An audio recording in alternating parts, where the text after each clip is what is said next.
নমস্কার, আমি কোয়েল। আজ আমি যাচ্ছি রানী রায়বাঘিনী ভবশঙ্করী স্মৃতিমেলার উদ্দেশ্যে।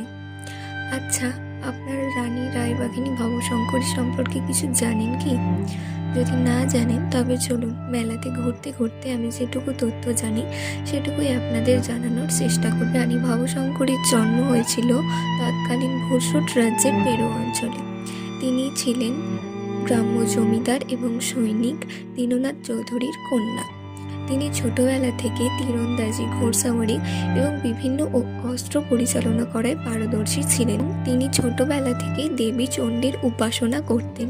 শোনা যায় রাজবল্লভী রূপে দেবী চণ্ডীর এক আশীর্বাদ প্রাপ্ত তলোয়ার ছিল দেবী ভবশঙ্করীর কাছে। তিনি বড় হওয়ার সাথে সাথেই জঙ্গলে যেতেন শিকার করতে।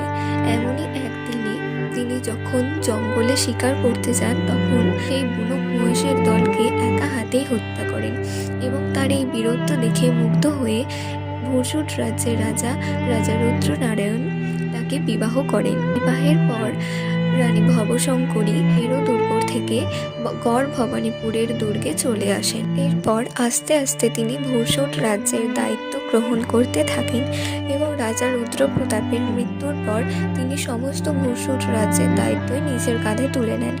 এরপর তার রাজ্যের সীমানা ভুরসুট রাজ্য ছাড়িয়ে বর্ধমান এবং মেদিনীপুরেও বিস্তার লাভ করে। এমন সময়ে বাংলায় অবস্থান করছিলেন পাঠান সর্দার ওসমান খান। এক নারীর এইরূপ শক্তিশালী হয়ে ওঠাকে তিনি কোনো মতেই সহ্য করতে পারেন। ভবশঙ্করী দেবীকে হত্যার পরিকল্পনা করেছিলেন এবং মহারানীর বহুদিনের বিশ্বস্ত সেনাপতি চতুর্ভুজ চক্রবর্তীকে অর্থের লোভ দেখিয়ে তিনি কিনে নিয়েছিলেন। এরপর একদিন মহারানী সামান্য কয়েকজন দেহরক্ষীকে সঙ্গে নিয়ে বাঁশডিঙায় যান কালী পুজো দিতে। এই সংবাদ চতুর্ভুজ চক্রবর্তী ওসমানের খানের কাছে পাঠিয়ে দেন এবং ওসমান খান তার সৈন্যবাহিনী নিয়ে মহারানীর উপরে আক্রমণ চালায়। কিন্তু রানী ভবশঙ্করীও কিন্তু পরাজয় স্বীকার করেননি, বরং একা হাতে ওসমান খান এবং তার সৈন্যদের সাথে সারা রাত যুদ্ধ চালিয়ে যায় এবং শেষ পর্যন্ত ওসমান খানকে হত্যা করতে সফল হয়। এক নারীর হাতে পাঠান সর্দার ওসমান খানের হত্যা হয়েছে, এই খবর যেন আগুনের মতো চারিদিকে ছড়িয়ে পড়ে এবং এই খবর স্বয়ং সম্রাট আকবরের কানেও পৌঁছে যান। তিনি মহারানীর মুগ্ধ হয়ে মহারানীকে রায়বাঘিনীর সম্মান প্রদান করেন এবং তার সাথে চুক্তিতে আবদ্ধ হন যে কেউ কারো রাজ্য আক্রমণ করবে না। এর মহারানী প্রতাপ নারায়ণের হাতে সমস্ত দায়িত্ব তুলে দিয়ে কাশীর উদ্দেশ্যে রওনা হন এবং শোনা যায় তিনি তার শেষ জীবন কাশীতেই কাটিয়েছিলেন। বর্তমানে হাওড়ার উদয়নারায়ণপুরের ভবানীপুরে, যেটা এক সময় ভুরসুট রাজ্যের রাজধানী ছিল, সেখানেই তৈরি হয়েছে রানী রায়বাঘিনী ভবশঙ্করী স্মৃতি মন্দির।